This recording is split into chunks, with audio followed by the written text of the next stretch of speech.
There's Lincoln Arms like the Blues Brothers. Lee Bibbs.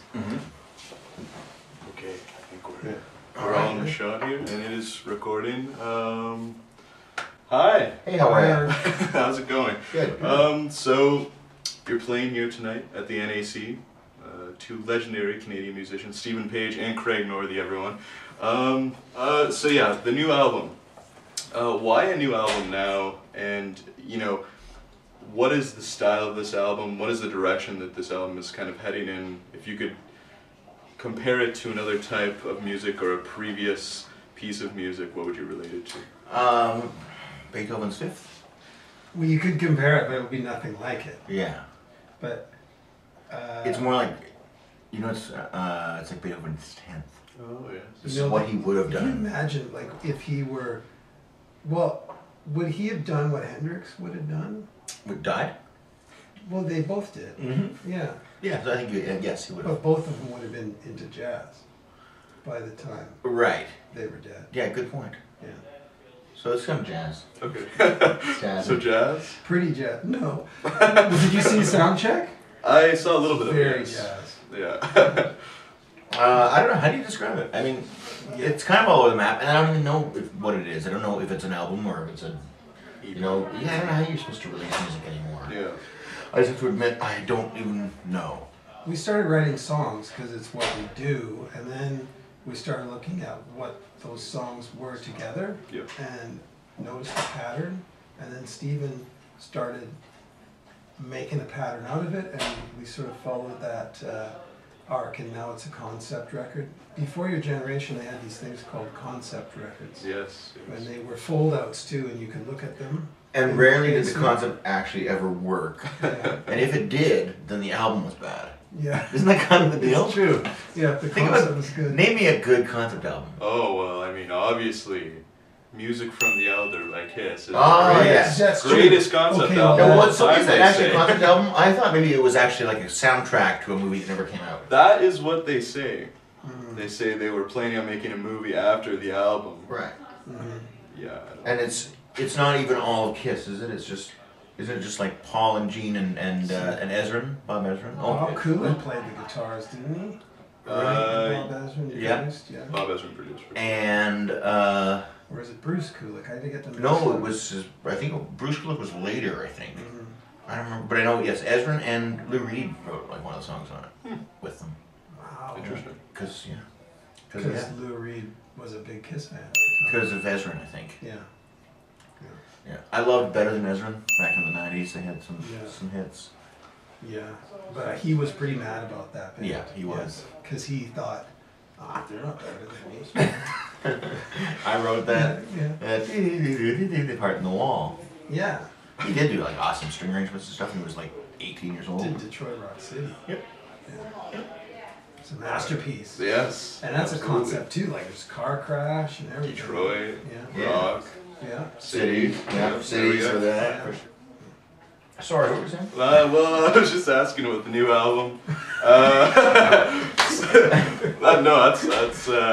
Orrin, we're sorry. No. This is fantastic. But the new album, just like, I don't know, maybe give like a quick blurb about it. Yeah, it's hard to describe what it is, but I think in a lot of ways it really still has a lot of what Craig and I do. You know, right? Just write kind of pop rock songs. So back to basics, kind of. Well, I don't know if it's back to basics because part of it was recorded with the Odds actually as the band, Okay. and part of it was recorded with my usual live group, which includes strings and brass and stuff as well, and some of it is both kind of mashed up together. So it is a real mix of different styles that way, but I think it still sounds like Stephen Page, doesn't it? It does. I mean, when somebody has a voice, like you hear somebody says, "Is this a departure for you?" and I hear them say that, "Yeah, this is a radical departure. I've really tried to do blah blah blah." And you hear the record, and you hear the person's voice that you're so used to hearing. It doesn't seem like a radical departure. It just sounds like them singing songs and they added a marimba or whatever, you know. Yeah. So that's probably within yourself. When someone says, "Is this so different?" You think, "Yes, it's way different." And then when someone listens to it, well, they just added a marimba. Yeah. So Not a bad choice, though. we can look forward to marimbas on this Not as album. much as I would like there to be, but there will be some. Now, with your impressive musical history for the two of you, do you ever hear a song from a previous album in like on the radio or in a grocery store or something and go, oh, that's a really good song. Like I forgot how good that song is. Or what is this? Like, you know, what were we thinking at the time? Why is the production like this? Something like that. I've had both those things. Yeah, sure. Yeah. I mean, I would say exactly what Steven said, both. Yeah, sometimes you go, please stop. Why did you pick that one? Why do people pick that one? I used to be really, if I was in a store, I'd be very embarrassed if a song I'm liking on. I would leave. I just I couldn't cope with it. I didn't want anybody looking at me or whatever, and whether they were or not, I just thought they might, and I didn't know how to cope with it at first. But now I just hear it. I'll be in a store, and sometimes I go, oh, that sounds good. What's that? Oh, that's me. That's actually, all right. And then occasionally then you'll hear something like, and you hear it in the distance, and you go, wow, that part's really out of tune. How did we let that? That was a hit. Yeah. And I kind of marvel at the fact that we kind of allowed stuff to get out that was not honed or perfected. I kind of like that now. But occasionally, I like the moments where I'll hear something and not know it's something I was involved in, and then you kind of figure it out partway through. I've had that, and I've also thought it was a different song that I actually might have subconsciously stolen at the time. And so I'm grooving on that song that I really loved a lot, and then I realized that's where I got that from. Right. Okay, now something that me and my friends do is we'll kind of just look at random objects and go, oh, that would be a good band name. Or, you know, just somebody says something, go, oh, good band name. What makes... That'd be a good Velvet Underground album cover. Just, yeah, with Just the a Batman. banana. Or just a banana, yeah, I don't think they've done that. So, you know, what makes a band name stick? Because obviously, you know, bands go through many different names. What makes one go, oh, this is our name, this is who we're going by? A definitive bad decision. Yeah, it really is. Just It's true. that's what our name is. That's what makes it, and it's usually a bad idea. Yeah. Totally. Yeah. Ours was because we booked a show and people liked it. We'd done some shows as Bare Naked Ladies. It was totally a joke. Like it was a joke band, exactly in that kind of, oh, that'd be a good band name, where we were like, oh, I remember that band, Bare Naked Ladies. A lot of people don't remember them, but they were a real creative favorite and so on. And in my mind, it justified it a couple of times after Ed told me that he'd booked us as Bare Naked Ladies. But then after I thought, well, people were there and they liked it. Can't change it now, because then they won't be able to find us if they want to come see us somewhere. Mm-hmm. That was my reasoning. We're stuck with it. Ours, I joined the band last out of 4 people, and that's what they decided to call themselves. And I went, okay. And so it was later, you know, I probably would have the same reasoning as Steven. It's too late now. People in the local scene know us as the Odds. And then the internet was invented later. And the most popular things on the internet were pornography and gambling. So if you try to search our band name, it's freaking impossible.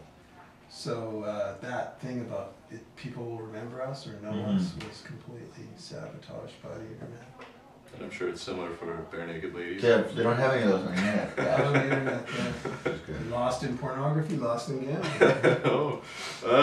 Okay, now, the internet is not well, we were just saying, it's not a wholesome place. A lot of facts are thrown around that may not be true. So I've compiled some facts, well, maybe not facts, some things that I found on the internet, and I want to do a quick game of something called Internet True or False. Okay. It is basically just what I said, and you just tell me if this is true or false. Okay, so first of all, Steven, 1 Week was the first Billboard #1 rock rap single.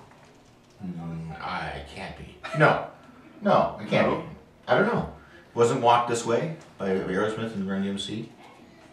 I would think it is. It's gotta be false. Okay, false.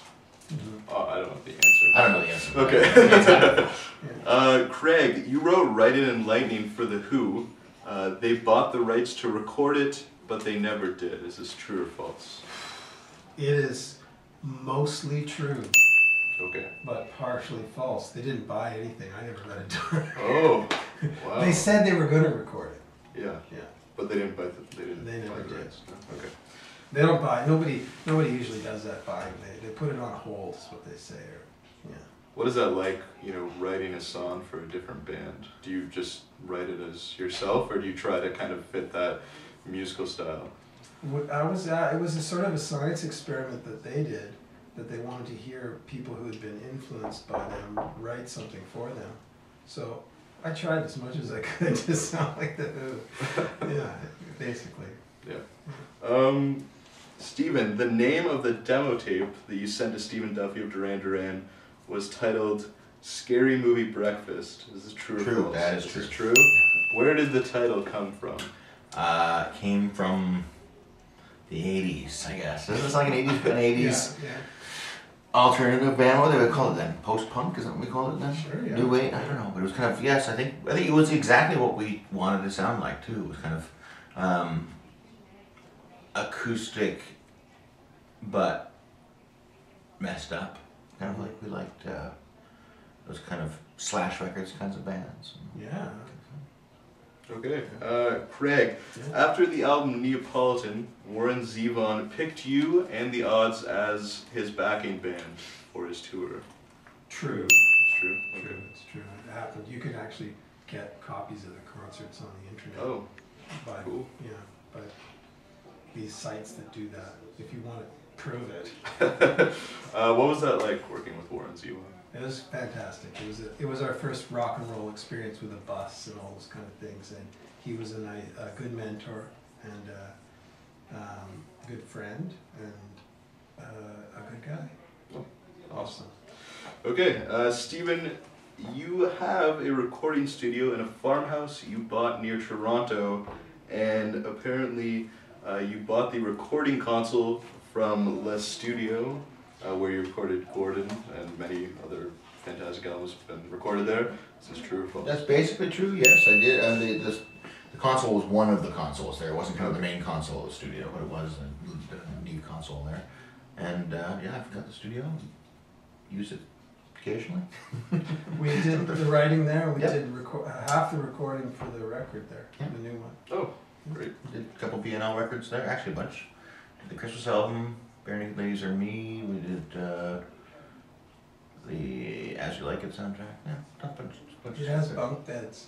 It does have bunk beds. You can put that on the internet and smoke it. Now, just one final question to wrap this up. I look at both of you as kind of television theme experts. Of course, Craig, Corner Gas, theme song for Corner Gas.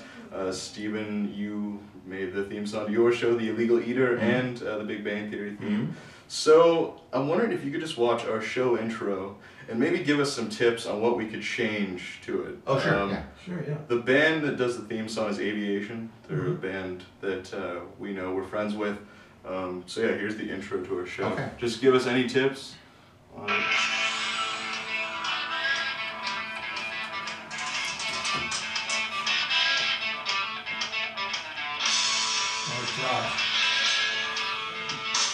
I like people falling down. You know?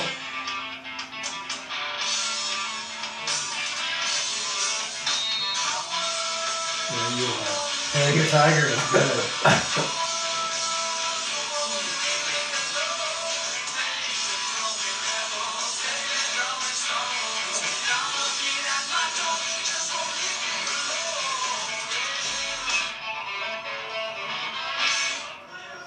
Cool. I like it. Good. Would you put when the cast members appear? Would you put that on the cymbal crashes or after, like they have it? I would put them on, but it's actually corny. I would do the corny way. Yeah. I mean, I would move it just so you guys come on as the cymbal crashes happen, Okay. rather than right afterwards. That would be my only suggestion. the cool thing about that is you got way more time than any other intro that any other show is allowed. Yeah. And you get to do this riff over and over before you hit the money. Yeah. Well, you know, on television, real television, they go, no. You only got 8 seconds and cut all that first part off, go right to the pictures of people and the hook right away. So they say, no, we can't do that, but you get to do whatever you want. Because that's the modern era, and that's awesome. I like it. All right. Well, thank you so much for this interview. It's been Thank a you. fantastic time talking to both of you. Could you maybe just say you're watching live between commercials? Yeah. All right. You're watching live between between commercials. commercials. Yeah, this is Similar. set. You're watching. Hi, I'm Stephen Page. I'm Stephen Page. I'm Stephen Page. I'm Stephen Page. I'm Craig Northey. And we're watching live between commercials. now. Right now.